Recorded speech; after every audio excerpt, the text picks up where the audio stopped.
Hacer una introducción previo para poder entender la teoría crítica.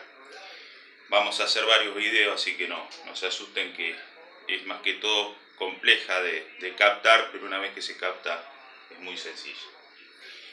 Para entender la teoría crítica, primero tenemos que ver qué es lo que critica la teoría crítica, valga la redundancia. Es decir, se llama teoría crítica porque está criticando a otras escuelas que son clásicas en el derecho, como es el justnaturalismo y el positivismo. Por ello que me parece fundamental poder entender de dónde viene, de dónde surge el puntapié inicial en la cual difiere la teoría crítica. Es por ello que establecemos en el método científico, esto es muy burdo, ¿no? Pero es para que lo entiendan cualquier persona. Uno, cuando quiere entender algo, cuando quiere saber cómo algo funciona, uno es el sujeto, dos, utiliza un método, y tres, hay un objeto que observa.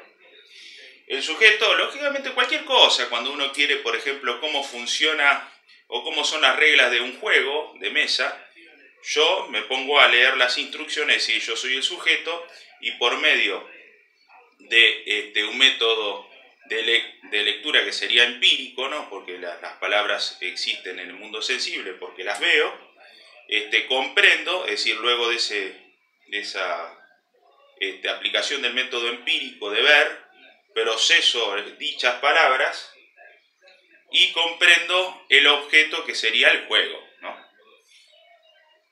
Científicamente es muy similar. ¿Cuál es la diferencia? Por ejemplo, nosotros tenemos que el justnaturalismo comprende que el sujeto es neutral, neutro yo pongo, ¿está? ¿Neutro qué significa?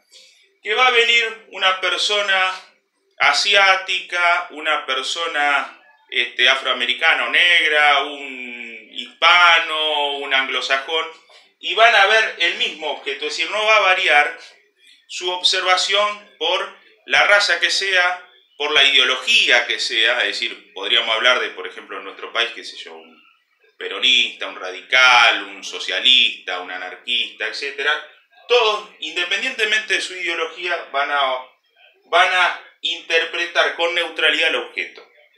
Por supuesto, tiene un método científico, ya sea, como sabemos, uno racional, es decir, solamente por medio del pensamiento, u otro empírico, ya sea solamente por medio de la vista, el oído, el tacto, es decir, todo lo sensible.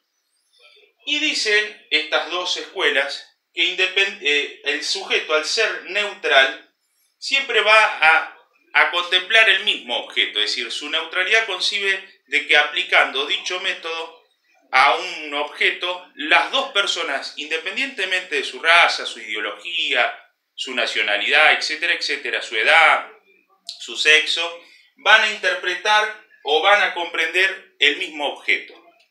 Esto se da mucho en las ciencias naturales, ¿está? ¿Por qué?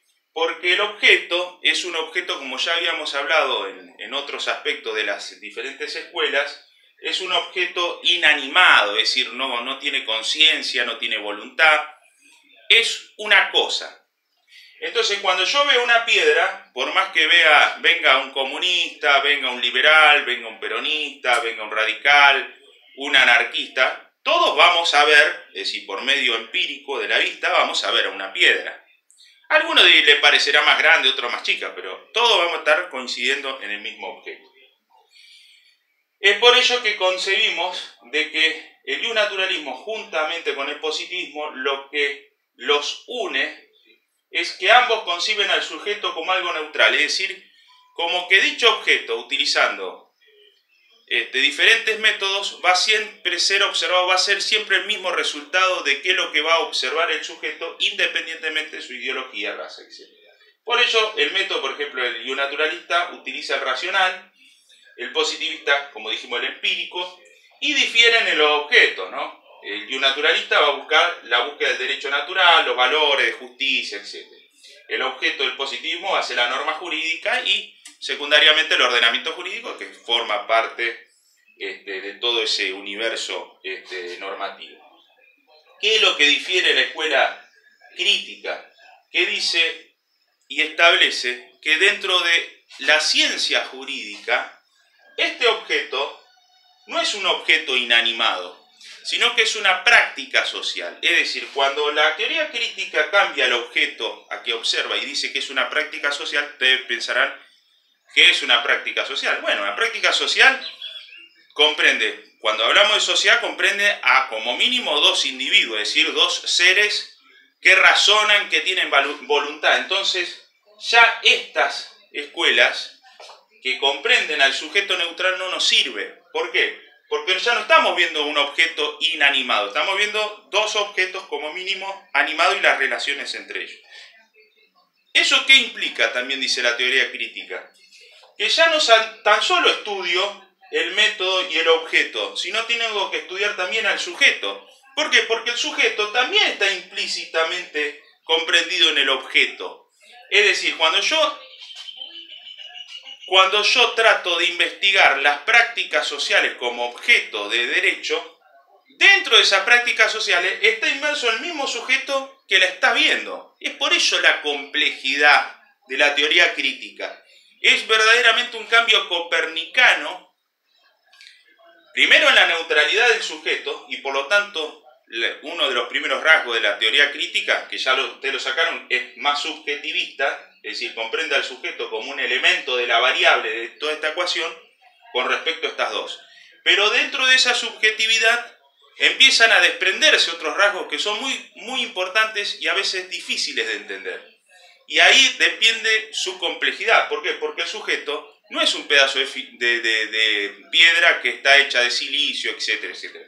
El sujeto es una persona no biológicamente hecha de carne, hueso, capilares, sangre, etcétera, pero también neuronalmente tiene otras capacidades, es decir, piensa, decide en base a sus decisiones, tiene ciertas concepciones de la voluntad, tiene ciertas concepciones de lo que debe ser el mundo, de cómo debe ser el mundo, tiene ciertas concepciones de lo que es bueno y lo que es malo, más allá de que a veces uno pueda coincidir o no.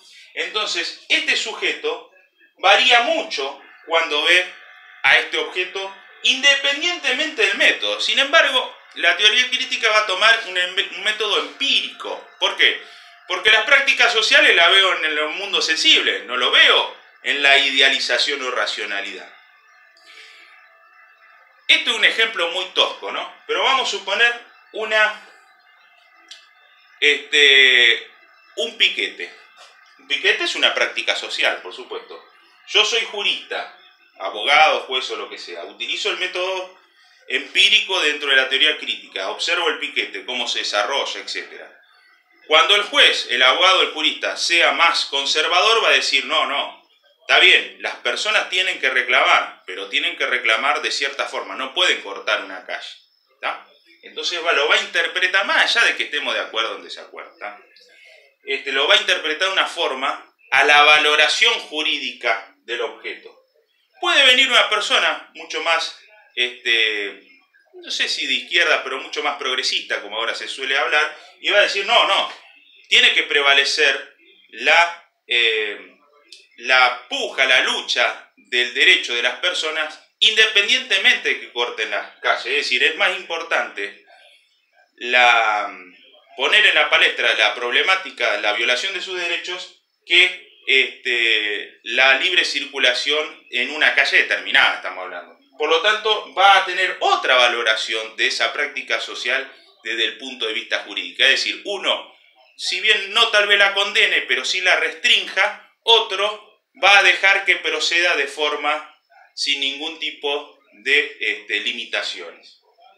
Es por ello que, bueno, acá hago una repetición, cuando comprendo al sujeto neutro, comprendo al sujeto sin ideología, independientemente de cultura. Esto es lo que entienden estas dos escuelas, ¿está? La escuela crítica comprende que el sujeto está cargado de ideología, de todos estos aspectos que van a traer y van a caracterizar, valga la redundancia, la teoría crítica. Entonces, por eso tenemos que la teoría crítica es subjetiva, porque comprende al sujeto dentro de esta ecuación, a diferencia de las otras que lo comprendían como algo neutral. Y dentro del sujeto, como el sujeto nuevamente comprende todos los ámbitos que que ha comprendido la ciencia, es compleja. ¿Por qué? Porque tiene multidisciplinariedades que comprenden al sujeto. La medicina, la economía, bueno, cultura, etc. Dentro del sujeto también tenemos una carga ideológica, una carga política dentro de la ideológica, y entonces la teoría crítica empieza a traer a la palestra algo que ya los filósofos de mediados del siglo XX habían empezado a entender o a investigar, que es el ámbito político dentro de la filosofía y más específicamente el ámbito político dentro del ámbito del derecho. Bueno, vamos a acordar.